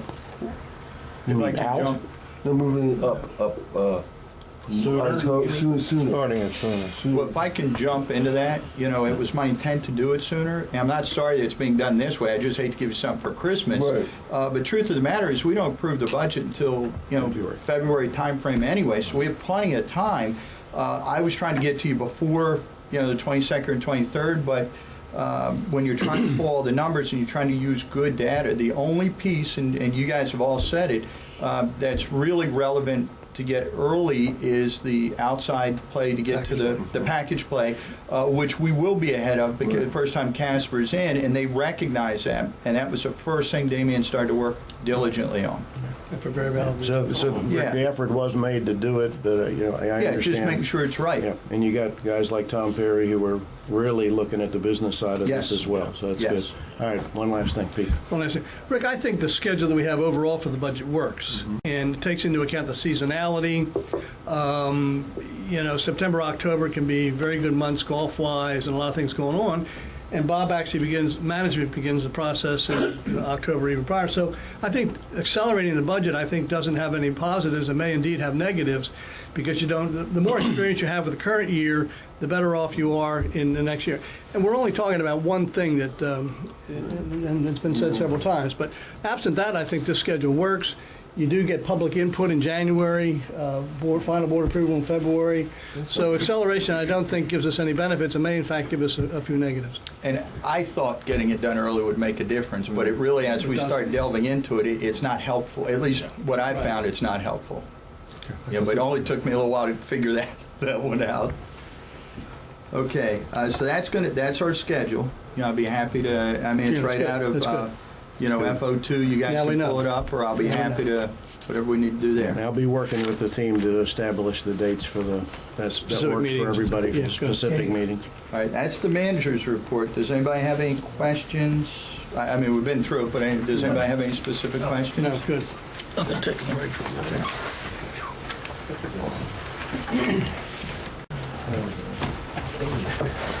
Thank you. You want?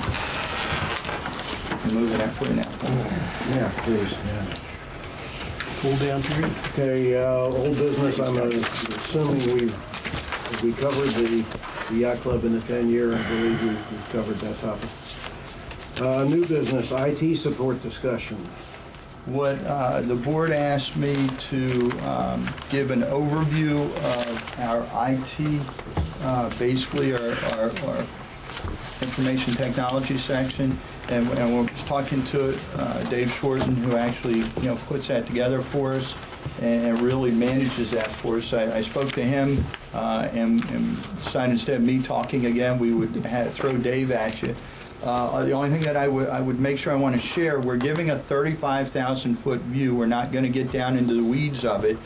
This is an overview. I mean, guys, feel like you can ask any questions, obviously, you're the board, but keep in mind the intent is just to give a very high-level look. We're in the middle of the budget process. A lot of this is going to come back at you over the next month with the budget, but it was a request, so we put it together. So, Dave?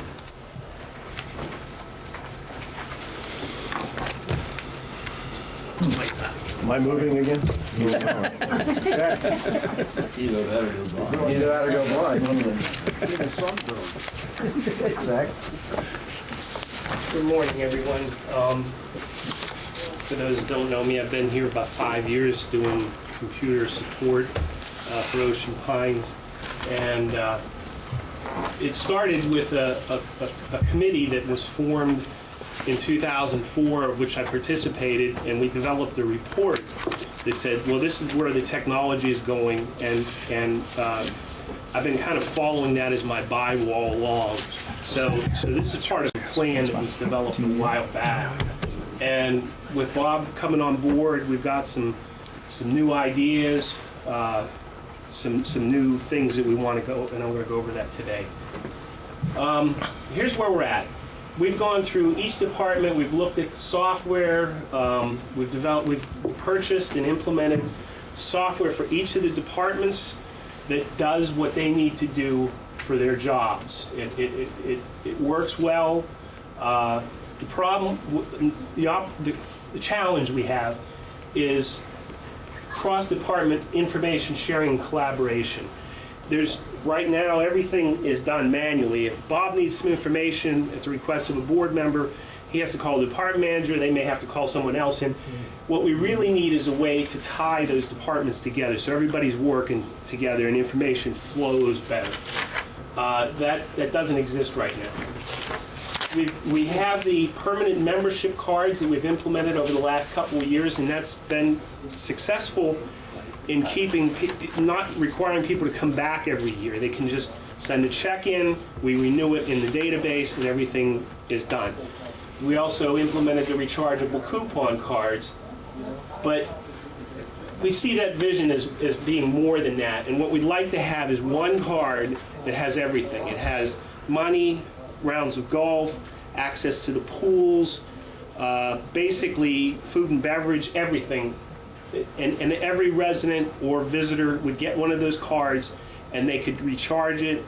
and no matter where they were at the pools, they could buy food with it, that type of thing. So we kind of see it as an all-access, a universal card. One of the things, we do have a backup process, but it is off-site, but it's inadequate, and we need to look forward at disaster recovery and say, you know, how can we ensure that if we have a catastrophe here, we can pull that data and get services back online as quickly as possible. So from a responsibility point of view, I think that's something we have to consider.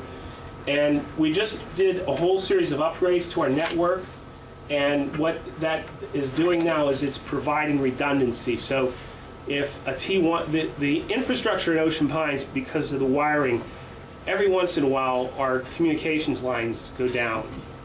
And so what we've done is we've built in the ability to switch over to the internet and use a VPN tunnel. It's a virtual private network tunnel that gives us a backup. So some of the issues we've had with the cards and things last year, I think, have been resolved, and I'm looking forward to not having to spend as much time chasing down those kind of ghosts in the coming season. What do I see as the goals of information technology?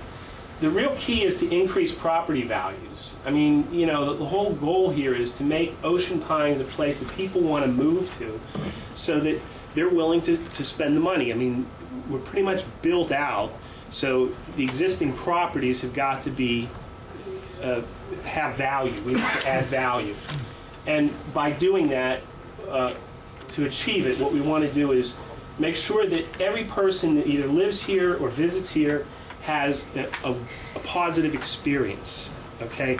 Either with the service or with the features and the amenities that we offer, and so that's a key. We want to be able to ensure that the departments work together. I think that we've made some steps. We can do a lot more to improve that communications. The whole notion of the one card, of transferring functionality of everything that we've got into one card that people can use, will really help with that. We've implemented the Pines Talk video, and I think that we need to work on the quality of those, not just the quality of the video itself, but the production qualities. As I mentioned before, data protection, we want to make sure that everything is backed up and we can recover if in the event of a disaster. By using technology, one of the goals needs to be to reduce operating costs, okay? Make people work more efficiently, be able to get things done with less. The Channel 78, the Communications Committee is looking very hard at how we can use Channel 78 as a tool to communicate better with the residents. And so we want to be able to expand the programming of Channel 78. And as I mentioned before, the backup is insurance of continuity of services in the event of a disaster. So how do we get there? One of the things in the budget is we want to deploy Microsoft Exchange, email for shared calendars. That's a key, because what we can do is we can set up the calendars for all the facilities, for all the events, and not only the managers but residents can look at those things and be able to tell what's going on. Plus, the SharePoint will allow us to collaborate on projects. The manager can update the information. Bob can go in and look at it and have it right there at his fingertips. So it gives us a much more reactive, timely response to the residents' needs. The universal card, as I mentioned, we want to look at access to the pools, purchase food, beverage, play golf, pay for activities. If you go to the public Parks and Rec department and want to sign up for an event or over at the pool, swipe your card, it's charged, and everything's taken care of. One of the things we want to look at is the installation of free Wi-Fi at all the facilities. The Java Bay Cafe taught us that Wi-Fi is a very important amenity for people. They really seem to like that, and it brings people in. So we want to be able to offer that at all the pools and over at the beach club. Get rid of my DSL line if I can get it from my house. One of the things that we've implemented recently, we've come to realize that the internet is so pervasive and affects our ability to do our jobs. We had the internet go out for about 4 hours a few weeks ago, and people, I mean, we couldn't get payroll done, people couldn't get to the banking, there's all kinds of things that we lose just by losing the internet.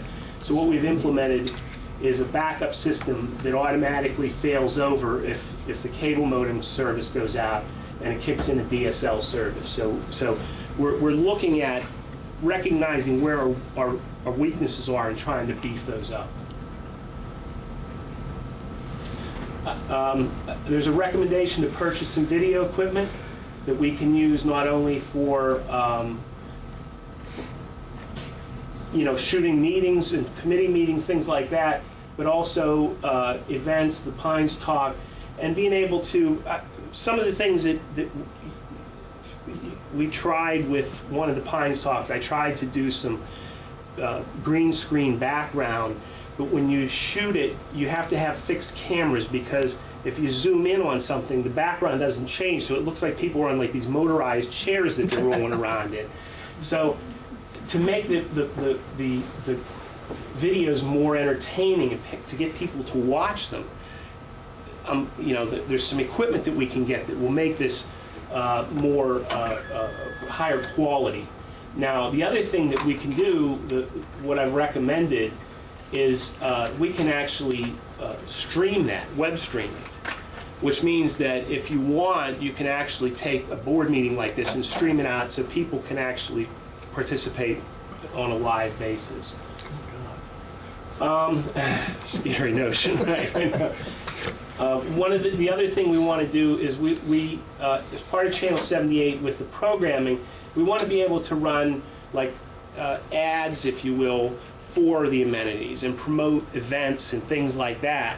So there's some upgrades that we need to do to the hardware and software automation with the media player, so that we can schedule these things a little bit more efficiently. I mean, what we have right now is very organically grown, and I think we need a plan to kind of put some things in place that make it much more robust. The data storage, as I mentioned, we'll engage an outside vendor and get that implemented as quickly as possible. And OceanPines.org has been a great tool for communicating with the residents, and I think people use it a lot. But we'd like to enhance that. We'd like to be able to have guests be able to, oh, I'm going to go down for a weekend. Let me see what's going on. Make reservations. Let me book a tea time, that type of thing, and also pay for it. So we'd like to make it as convenient as possible for people to come here and enjoy themselves and really go away with a positive experience. So this is where we're at. In the budget, I mean, these are the things that you're going to see when you go through the IT part of the budget. There's a recommendation for Microsoft Exchange, the offsite storage, video equipment, the Wi-Fi, the website upgrades, the Pines Pass card, and Channel 78. And without getting into as Bob said, it's a 35,000-foot look at things. If you want more details, I can share anything you want offline, but this is kind of where we see things going and why we're doing it. Well, thank you, Dave. Any questions? David, that's exactly what I was looking at. Good. My concern is that we've looked at infrastructures like the roads, the yacht club, the facilities. In today's day and age, one of our major infrastructures, a backbone of any organization, is IT. Absolutely. And we need a robust program, and I believe you're on the right way, and thank you very much for putting this together. My pleasure. Presentation. Yes, sir. Dave, well, you referred, we all had the experience a couple of weeks back, maybe a month ago now, where we were out for 4 hours or so, and there have been other instances where we're out because of, frankly, our internet service provider, Mediacom. What do you see as the solution to that? Well, what you talked about a little bit there. Right. Expand on that a little bit. Okay. The firewalls that we installed, we upgraded from it's called a PIX. It's a Cisco product. was reaching end of life. So the vendor that does a lot of our networking recommended, it's called the ASA, and it's a 5510, I think it is. What it does is it provides the ability to add multiple internet access connections and automatically fail over when it detects one has So if failed. one goes down, you automatically transition? Fine. Exactly. And then worst case, if push comes to shove, things like payroll, critical pieces that we have to get done, the worst case is we put an air card into a laptop and ship it to ADP, and they process it for us. That's what we ended up having to do before we had this in place. But you have to acknowledge that the internet is part of your daily life. You can't ignore it. And if it goes out, it's a problem. It's a serious problem. We noticed. Yeah. It's Everybody quite pleasant at knows. times, not Right. having Yeah, it. Yes, Dave, sir. yeah, your very first thing on your first slide was talking about information sharing across departments. Has any steps been taken yet, like first steps for the departments to sit down and say, okay, what information is it that is important for us to share? That's a very good question. I think that is part of what we have to do. I don't think I think inherently, intrinsically, we sort of know what types of things Bob is going to need. We're kind of feeling that out as we move forward, only because he's pretty new. He's not sure what he needs to do his job. So we're kind of working through that as we go along. Yeah, when you sit down and try and work it out, yeah, I know about the intuition part, but but actually getting it down and doing it, Yeah. and that's what pins down where the technology comes in and what you need How to you do that. put it to effectively Yeah. use And it. some problems you'll find very simple, and some problems you'll find Right. very, very difficult. One of that first item, SharePoint is an additional benefit of this Exchange program that we're looking at. The key with Exchange is it keeps a copy of the emails on a server, and then it keeps a local copy, so that we've backed up our emails, okay? And that was really one of the first impetus for going to this. The SharePoint we looked at as a side benefit, being able to collaborate, being able to bring things together, and getting the departments more kind of in touch with each other. And that's really, what Bob's been striving to do. So, yeah, I mean, you're right. We need to get together and talk as a group. Thank you, Dave. Appreciate it. Yeah, we're clearly, both operationally and the image of Ocean Pines, things are going to be evolving continuously. There's no surprise with my background in technology, so I keep looking to that for a lot of important changes. This is a 35,000-foot look at one of our objectives this year, was to put together a strategic plan for the IT for the department. I think it's a good step in the right direction. Thanks, Dave. Appreciate it. Okay. CPI violations, my favorite part. All right, I will start with 93 Ocean Parkway. I think that's the first one. At least that's first in my lineup, so. I got it. 93 Ocean. Everybody got it? When everybody's got it. Okay, this is a RV violation. It was brought to the attention of the board last month. If you recall, the individual that owns that actually came in and spoke. It was suggested to do the permit, submit the permit and just get it approved. Subsequently, a permit was actually delivered to his house by one of our inspectors. No permits come back in yet, completed. An application for the permit. He didn't So- fill it out. Didn't fill it out. So he, despite the fact the concern last month and how it's used, no action by the owner. So the recommendation is that we move forward, through legal. I move that we move forward. Second? Anybody? Second. All in favor? Question. Yes, questions? Yes, sir. How was the permit delivered to the house? It was just dropped in the door? I believe it was Mr. Kerner that actually dropped it by for the gentleman. Okay, and just kind of shoved it in the mailbox? Or No, they don't have a mailbox? No, he handed it to him. Oh, handed it? Spoke to him about Oh, it, handed yeah. it to him. Okay, that's my question. Yeah, just trying to take, be Yeah, proactive with it, Yep. and just, You said dropped it off at the house, so I just wanted to, yeah. And this is the gentleman that, at the last meeting, we gave him another month. correct. Yes. Okay. Right, and as it says down the bottom, this is the fourth violation in the last 4 years. Correct. Okay. Now, do I understand it correctly that if he has the permit, that that this is not a violation? Correct. The concern is anyone residing in the property, or, living in it?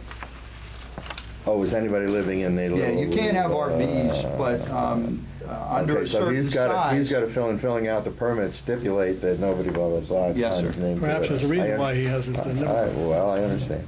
Okay. So that's my recommendation. You got a is to motion and a take that. second? I'll call the question. All in favor? Aye. Opposed? Okay, 52 Cape Town's my next one. Okay. All right. Everybody's got it. A little bit more difficult on this one. All right. Okay, as you can see by the pics that the property continues to deteriorate. There has not been action to cure. So we're recommending we send a letter from our attorney directly stating, we need to get this process underway, and if not, then we're on record and we can take the next step. I agree. That's your motion. Yeah. Any discussion? It's been 9 months since the initial inspection, and so absolutely. All in favor? Aye. Opposed? All right.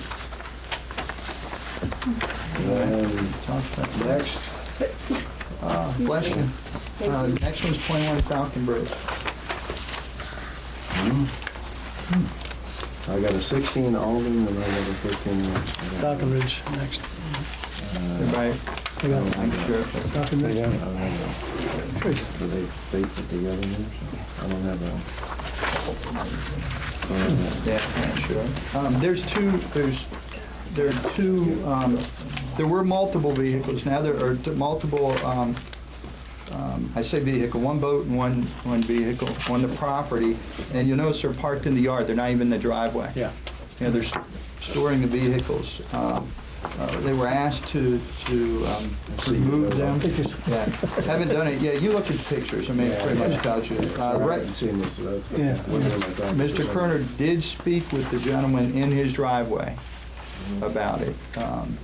No additional action has, they're done. I mean, this is what's still sitting there. So we're recommending that we go ahead and have the attorney send a letter telling them they have to get this taken care of. So the violation is that they're parked in the yard as opposed to the driveway. Of course, it would be feasible for the owner to get a permit from the county to blacktop the entire yard and park them there, in which case there would be not a violation. No. Well, I got to Do tell that you, anyhow. I was going Yes, to he say, could. Impervious Not the entire- surfaces. Yes, he could. practical matter that it's not paved, it's No, not he on the would probably driveway, have we to need do to some move things, it. though, because of impervious versus pervious surfaces, they'd have to do some remediation. As under the county is, law now. I'd like to recommend that we have the attorney send a letter. I'll move. I have a question. Yes, sir. I need a second first, please. Yeah, second. A second. Okay, discussion. Did they talk to the owner of this property, or is this a rental property? The conclusion right now is it may have now converted to a rental. At the time, they did speak to the owner of the property.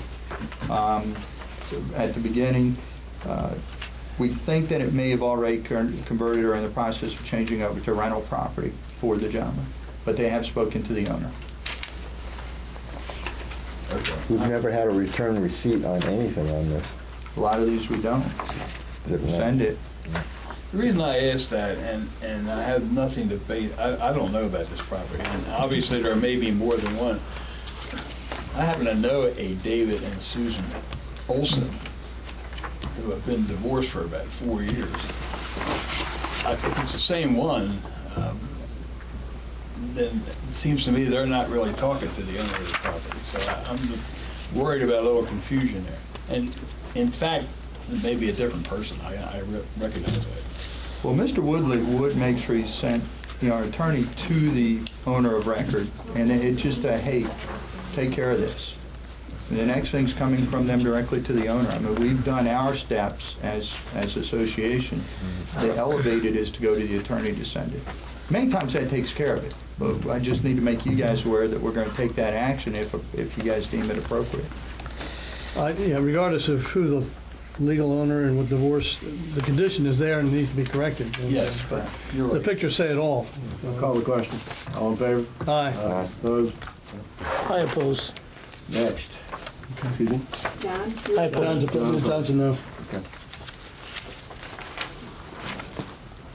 16, Not quite sure about that. 16 Alden. Alden. Okay, this is an oversized vehicle violation. Clear, you can see on here the process that has been followed. In addition, ARC, the individual brought it to ARC as should be done. And ARC declined to grant approval for the vehicle. I'm here. And I believe the gentleman that owns it is here to speak as well. I was told that being an oversized vehicle was 1 ton or greater. I've been in touch with MVA, Ford, and my mechanic. It's a 6-cylinder van, which makes it technically a 3/4 vehicle. The box on the back is just for a matter of convenience, not to haul more weight. It's still a suspension for a 3/4 ton vehicle. That Dodge sitting behind it's probably heavier than that, isn't it? They're both registered the same. Yeah. I've checked registration for vans and 3/4 ton pickup. They're all registered the same through the state of Maryland. Past practice has been, any of these box type of vehicles have been directed to have them removed. Obviously, it's up to you guys. Were you at the, did you address the ARC meeting? I just see the note of it here. Were you at that? And talked One to on the them? 17th. Yeah. August No, I was 7th. out of town, but we did call and made it known that we would not be here, that we were out of town. Any complaints from the No. neighbors? None. They're all, I've spoken with them, they're all willing to even sign a paper stating that nobody has a problem with it. See, there's a letter in the packet here dated June 30th, stating to apply for a variance or remove the vehicle. Did you apply for a variance? I wasn't aware that was possible. Did you receive this letter?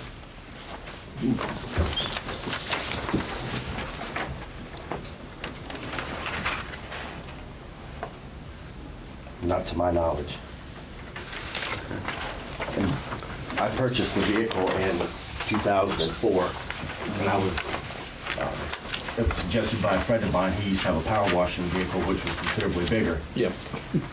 And he suggested to me that I called ahead of time before I purchased the vehicle, and I called describing it, and I said that wasn't a problem. Like I said, that was 2004. I'm sorry, who said it was not a problem? Whoever I talked to on the phone, I can't remember. Someone in Ocean Pines? Yeah, because I called Pines knowing it was going to be parked in the Pines, based on a suggestion from a friend of mine. It's been parked here since 2004. Yeah. On the notes here, Bob. It's it a says second this- violation. This is the second violation, but I'm a little confused by, the letter of June 30th clearly says you can apply for a variance. Now, this is the second time this has come up. You've never been... Obviously, I wouldn't be here. I would have applied for a variance. I wouldn't be going through that. Tom, if I may. Sure. The packet we have here in front of us says there's a second violation in the last year for the same. Did you go through this process once before of being cited for a violation, and what happened in that circumstance? Approximately a year and a half ago, I had received a letter in violation.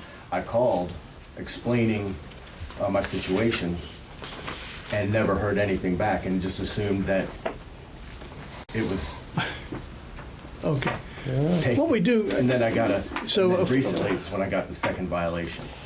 Because the prior violation would have also been accompanied by various letters. I mean, this is a legal process, and we don't just call people up and deal with it over the phone. I mean, there's a very formal process, has to be.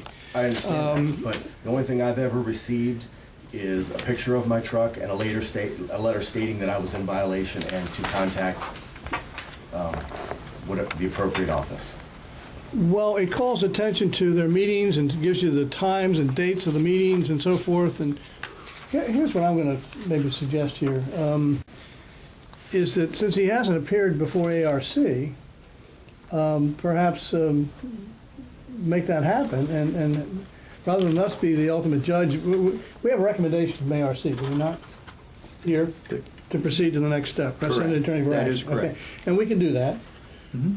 Or alternatively, we can perhaps ask it to go maybe for the first time to ARC and allow him to plead his case there and see in the light of that what ARC then recommends. Would that be acceptable? I agree with that completely. I agree with that. But I completely. just want to clear something up when it says 1 ton or greater was one of the standards. I want to know what makes that an oversized vehicle. ARC, they're the ones. They're the ones that have to. ARC has to make that ruling. And the rulings are, we're not concerned about damage to your driveway by weight. We're concerned about the appearance in the community, right? So, Yeah, the size is really, rather than the weight, is the issue. yeah. But again, it's an ARC decision. Right. The board doesn't. So let's do that. Otherwise, we go crazy. Before that, the ARC complaint violation log, it states that violation corrected. 7/27/10, this type of truck is to be presented to the ARC for clarification on Tuesday through 8/3/10. Right. Was extended to 8/10/10. And then on 8/3/10, ARC has determined that this truck is to remain classified. Were you aware of all these meetings with the ARC? I was told from the first letter that I got, I have recently, well, in the last couple of years, I added the garage. So I had an active permit. So basically, according to the guy that delivers the letter or whatever comes to us, I spoke to him and said I was taken off the list because I had an active permit for the truck to be there, because that obviously is my work vehicle and I was performing the work. Okay. And then once the permit expired, I went back on the list again. Okay. I have a motion on the table to move forward with the formal notification. The ARC process is ultimately where this has to be finally resolved, because there clearly appears to be some confusion as to on the part of the resident as to what he should or shouldn't have done. But I have a motion to move forward on legal notification. That's your motion. Do I have a second? No second. No, that's not you. The motion. I didn't make that motion. I did not make that motion. No. Nobody made the motion. No. Recommendation, you guys. Recommendation that There's been no motion. Oh, I thought you made. No, I made a suggestion that we send him, go back to ARC, and that we not act on this today. Yeah, I'm in favor of that. I agree. If there hasn't been a meeting with ARC, pin it down, but do understand, ARC is the one that We look to. makes the decision. Tom, then in the absence, let me then move, if appropriate, I'll make a motion that we refer this to ARC with the request this gentleman appear before ARC. And if not, they'll come back to us with another recommendation. We'll act on it at that time. Second. I'll second that. All in favor? Aye. Opposed? Me. Opposed? Me. Okay. And you? Will I be sent a letter notifying me when the next meeting is? Don't The answer- automatically assume that. Well, Contact I would suggest, sir, that you call and arrange to Yeah. find out when that is. The fire need to take station, some South action. Station down there. Go in the Yeah. front door and go in there and ask them When the if you next- could get the on the meeting. next meeting. In and fact, you would like get we'll on the ask Bob Thompson perhaps to call ARC and let them know that this board action, I mean, just My give them a heads up. direction to them is that you guys have told the resident to take it back to Contact them. them. Yeah. That's fine. We've done that That's fine, before. that's all. Good. You may make a note, by the way, of that sentence in the one complaint about apply for a variance or remove, so you might get some more details on whether, about the variance. Is it possible to get a variance to park the vehicle in? I don't know. However, if it says... We're gonna if it defer to says- them. If it says so here, It says so there. in writing, apply for a variance or remove it, certainly it's a reasonable question to ask, isn't it? That's what it says. My advice is to pay attention to all the letters you get. Read them, get with the ARC group. You know, I think there's room for, you know, just assume that this meeting is the equivalent of you getting notice to get involved with getting this resolved. Okay? Absolutely. All right, thank you. My concern about that is, do they have an actual definition of what is a one-ton truck? No, they do not. I think the industry So this does. is just somebody's opinion?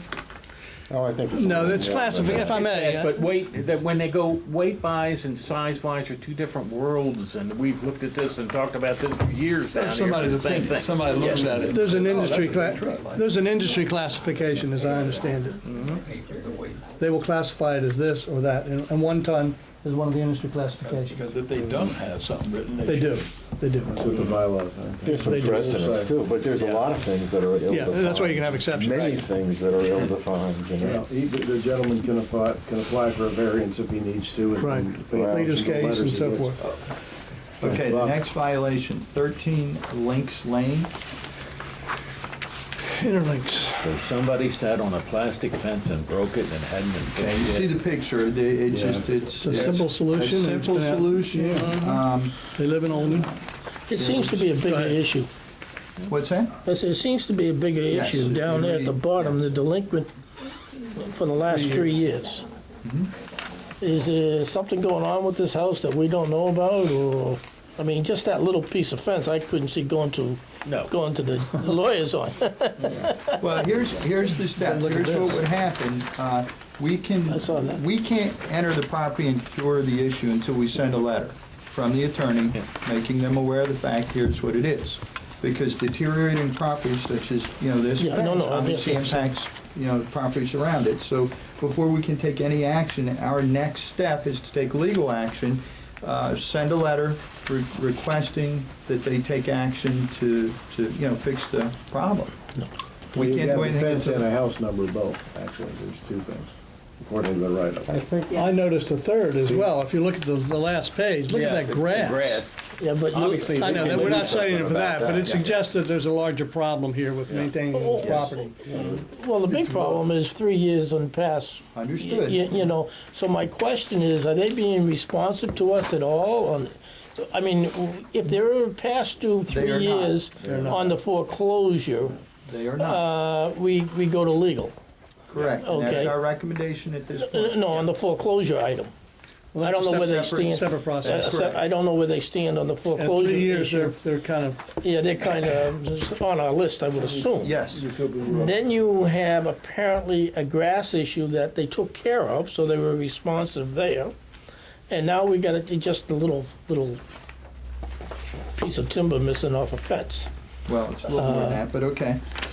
I mean, well, it's, Recommendation. are you recommending to I us that we take? recommend we go, let the attorney send a letter telling I them to agree. fix the issue. I'll make a motion to that effect. Yeah, I'll make a motion. I like just, All right. okay, So moved and clarification. seconded. All right, discussion. Sending the letter isn't gonna get the fence fixed. I mean, I think we can't, I think we have to take it to court and then get approval to be able to go in and fix the fence. That's correct. Actually, And, Bob, the recommended go through action the doesn't say process. anything about a letter. It says, so send the OPA attorney For for action, action. I'm telling you that action is a Yeah. And I letter. think Dave's point is, Hey, well, Bob said the action was a letter, and I'm saying we that need more than one. maybe you can send a letter, but it won't get the fence fixed. The only way That's if we're gonna correct, fix the fence, we gotta get a judge to say, go fix the fence. but it starts with a letter. There's a Starts- process we have to follow, Okay. so we have to send the letter. Let's go and that's down the where we road. are. Right. John? Okay. Is it possible to combine, in this case, the 2 issues? The fact that they're sending one legal letter addressing 2 issues. You're behind 3 years in your dues, and the property is falling into, My I don't know. recommendation is we have 2 separate and distinct processes for 2 very separate issues. If we mix them together, we're gonna, one of them will be out of sync with the process that Right. we have to follow. My recommendation is to follow this process. The other side of it is working through, I gave an update on the foreclosure, on the delinquencies, on assessments. separate process. Yeah. And my recommendation, follow the two separate lines, because they are different. Yeah. I agree. You're piling one on the other. Ultimately, when they, we go in and fix the fence, which is the desired result, then we're going to have to put a lien on the property to pay us to fix the fence, which gets piled on the money they already owe us. So Yeah, let me tell you, we already have a lien. Our normal process would have been to establish a lien already. Foreclosure is a separate process, right? And what we do is we add to that, each year, the liens are updated to take into account increased costs.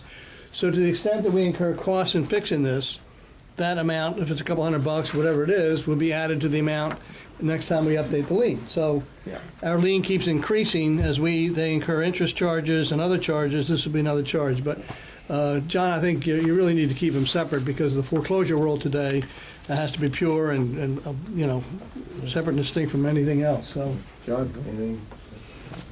I understand it may seem logical to put the two together and maybe in the same envelope. they're probably coming up for foreclosure action here soon.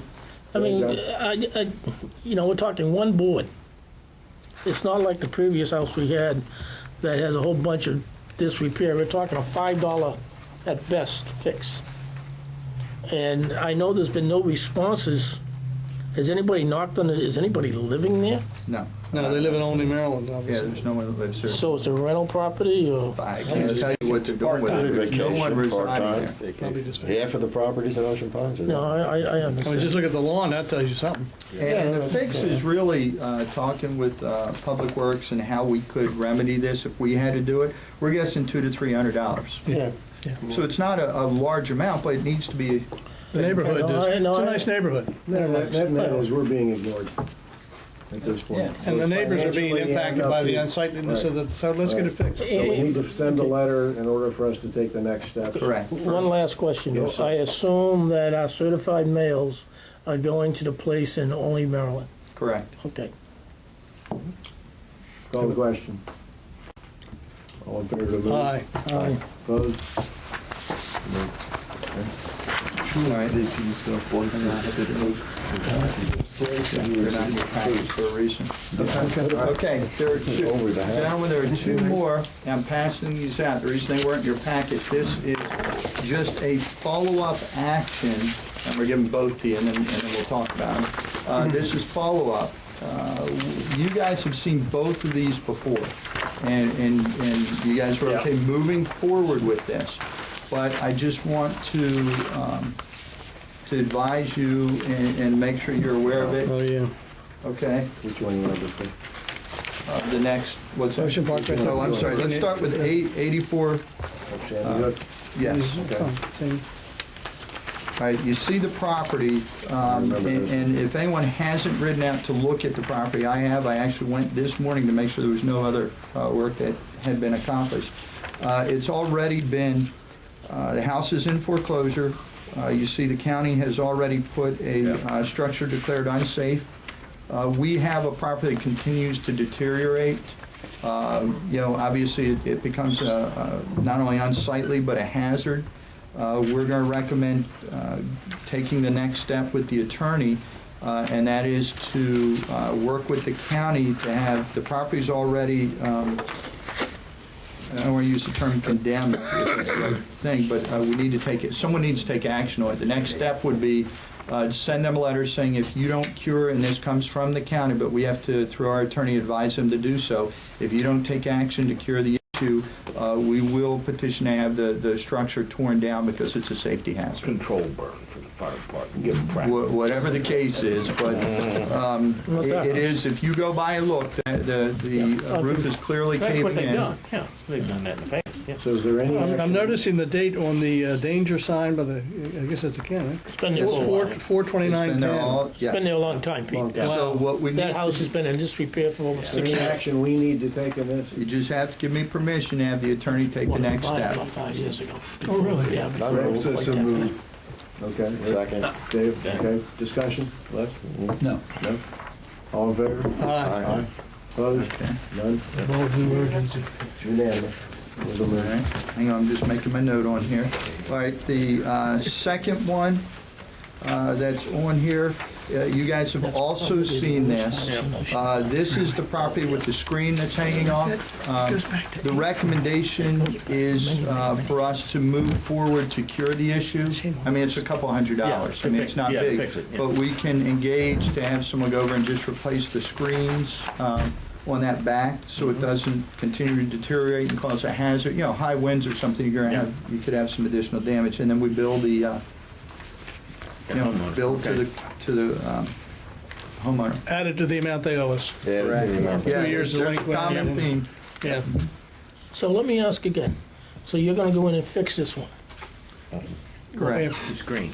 We're gonna start, the attorney will send the letter, Okay, the okay. follow-up letter. I just wanted to make sure. And then is Then we The say- same thing that we're gonna do here, what we're also gonna do Yeah, on the well, other. we sent a letter to Okay. them, a demand letter, already. Okay, that's our first step with the attorney. We have done that, you guys approved it. Now, the next step, the owners have not responded, so now following MO1, okay, we can, take the next step. And Okay. that's what we want to do.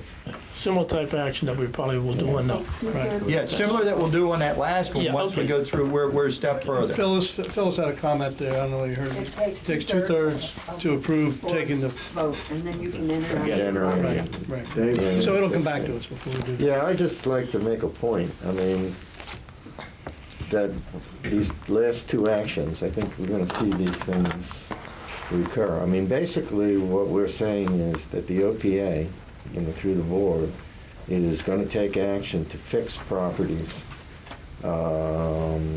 at our own expense without necessarily having a very good chance of ever recovering the money. I can't say we won't or we will, but I mean, it's almost like we're establishing a policy. And by the way, I think I'm in favor of the policy and in favor of doing it, but I mean, let's get it out. That's what we're in the business, or we're going to have to be in the business of doing, I don't fixing think we're those policies. establishing anything. We've been doing We've that been doing for a it. long time. Right, Yeah. right. We're following MO1.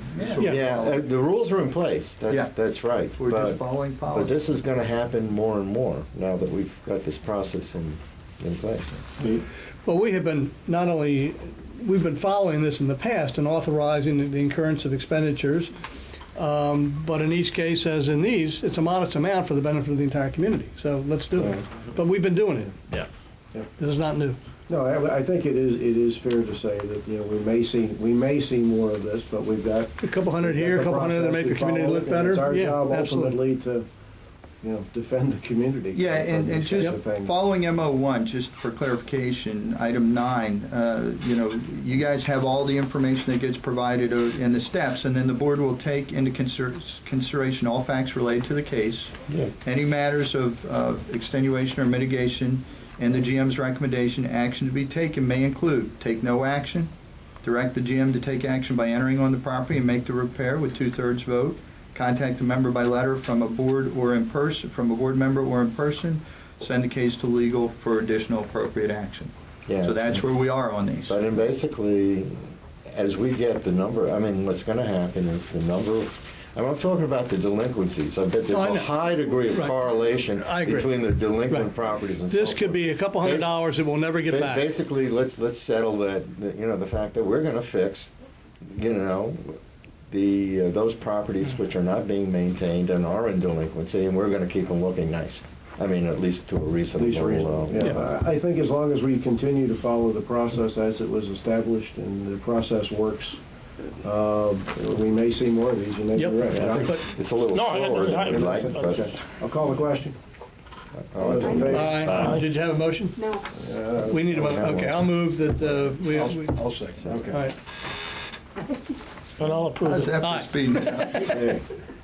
All right, they're the CPI violations, unfortunately, but that's what I had. We didn't have any last month, did we? No. No. Okay, you made up for it. Okay, we've got some applications for advisory board membership, one of which is Judy Butler, who is signed off on by Dave Blazer.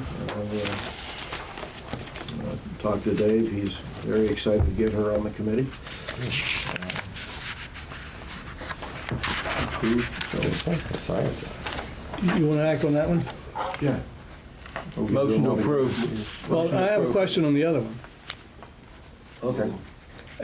I don't see any indication, as I do on the earlier one, that the required committee chair has signed off on. Which one are you talking about? Richard Weaver, there's no indication here that the committee chair, Yeah, it was, we both of us signed off on it.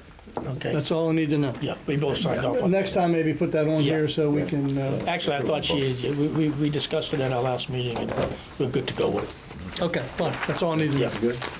I don't want to be approving things that the committee chair. No, absolutely. And to that point, Martin Bear, we have an email from the advisory chair, which I can pass out, which endorses his application to be on the finance committee. Yeah.